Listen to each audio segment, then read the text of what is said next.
It is not so. Uh,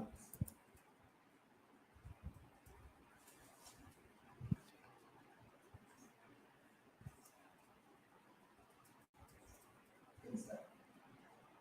Hello everyone. In African literature paper, my topic is the joys of motherhood, myth or reality. My personal information, uh, author introduction. Buchi M. Jetta is a Nigerian writer, and after marriage, she was lived with her husband in Britain, and then her academic journey was started.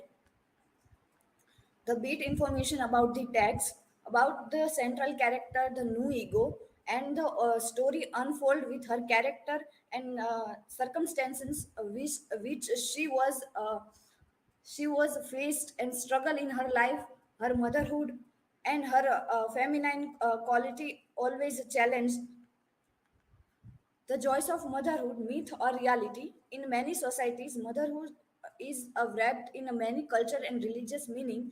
Culture, as in what the society thinks a mother should be. That is, some elements associated with mother and religiously. It is what the practiced faith of particular society attached to the to motherhood. Uh, Not only the African society, our Indian society, we are also the novel explores the way in which Buchiam Cheta uses the imaginary and symbolism to the link motherhood and nature, highlighting the interconnectedness between women's and bodies and the natural world. For example, Nuigo's body is described as the fertile land and that produced the life. And also, when she was a barren in her first marriage, also the author connected her with the barren land. Motherhood is expected to be the selfless joy realized in the joy of the mother's children rather than the joy of owned by herself. The image of African women were driven exclusively by the African man who idealized them in their writing. Their one dimensional romanticized image of the African woman. Primarily, Similarly, as a mother is a contrary to the illustrated by M. Cheta in her novels, rather than a simply portraying the African woman. African mother as the symbol of love, security, and reverence. The joys of motherhood.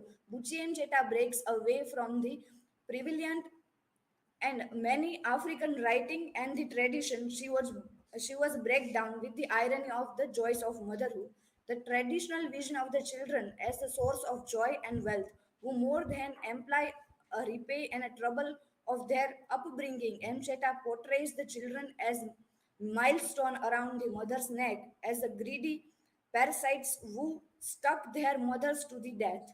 Children do not always maintain a strong and loving ties with their mothers and throughout the adulthood. In the last part of the novel, the main character Nuigo was died alone, and then was a convenience is that her children, most of their her son was not taking care of her. It was also similar with our society also, that in the childhood a mother nurtured her children. It was boy or girl, it doesn't matter, but in the old age, the sons, especially the sons, have the reward their mother. The joys of motherhood. M. Cheta extend her metaphor of the enslaved Igbo woman, arguing that a society also programmed women to be a slave of their male offspring as well as their husbands. In her first marriage, Nuigo was barren, so the society, her own father, uh, we can say that they are continuously torture him to becoming a mother, or she was also the feeling that when if I am the mother of any children, a girl or boy, so this society was respected me.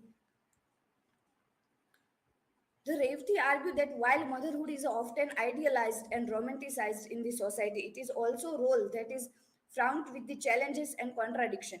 In New Ego, while her children, two sons, she was nurturing. She was sold her own clothes also for nurturing them for their education and everything. It was also the portrayal of idealized motherhood and romanticized the society in a role of mother. New Ego, she was this line was she was discussed with her father.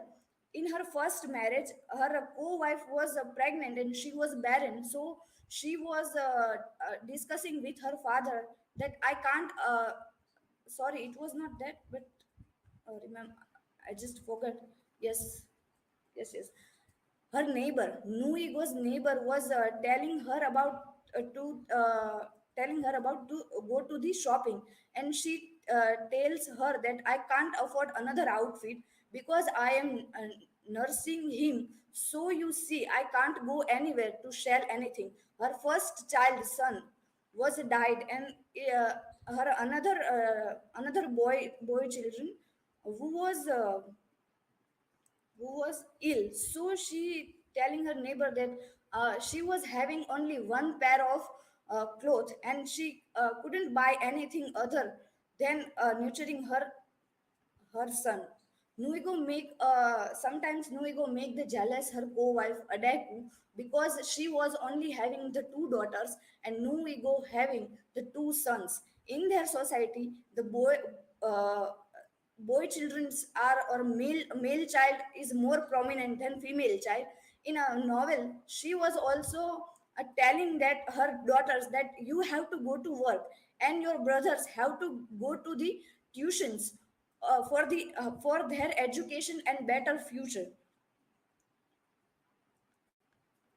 In her first marriage, she was desperate for the motherhood, praying her chi that if I have the children, so her husband also respect him, her sorry, respect her.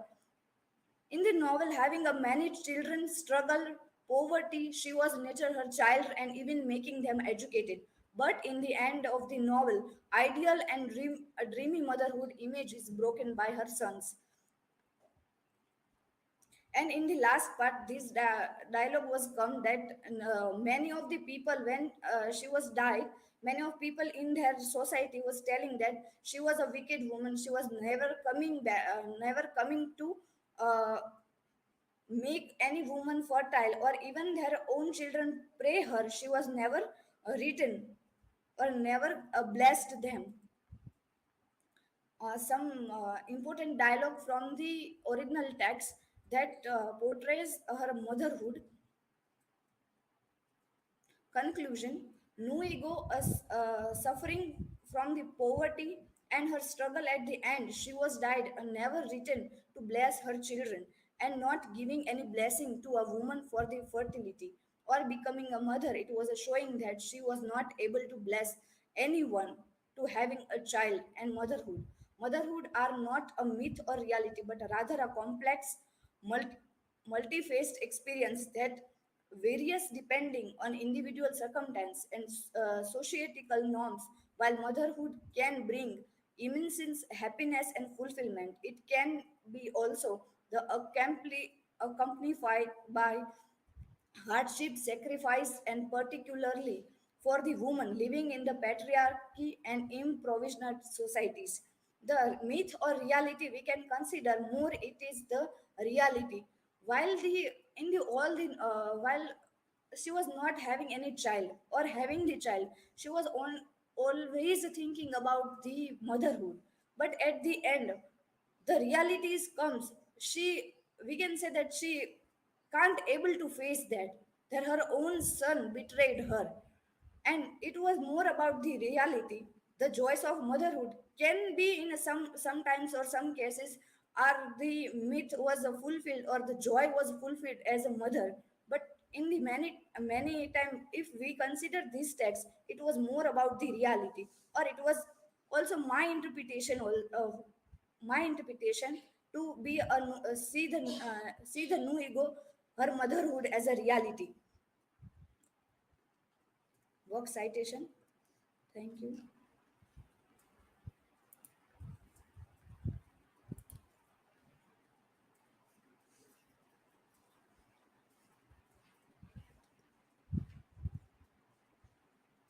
So maybe my question is, in your views, have the portrayal of motherhood in literature, media, and popular culture, and even in society, evolved over time? Yes. If yes, then how?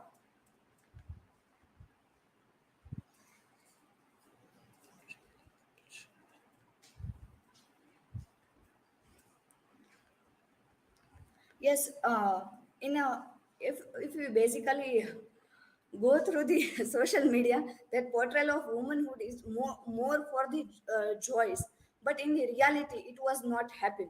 Many cases in around us was a we can consider as the motherhood as the reality. Many of the mothers are like a new ego. They are only seeing their children's only, not thinking about her own self. But while the time of the reward their mother, many of the sons are defeated her own parents.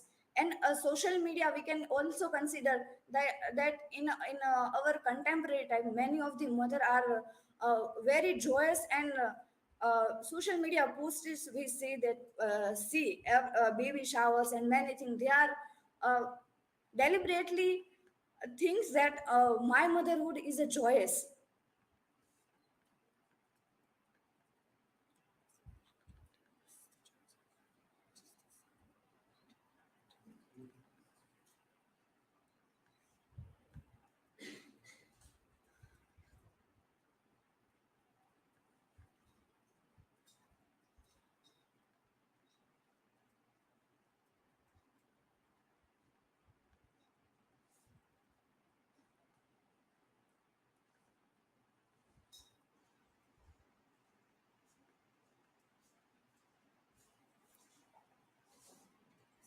Maybe in your views, how motherhood idealizing in today's time?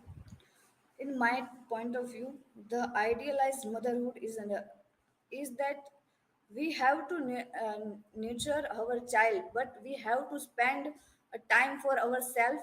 We have our own friend, so we can share with them our experience, what our son or daughter was doing with us. Nuigo was not having any friend, or even she was not spending her time with her own self. So she was idealized mother, but though she was defeated. Thank you.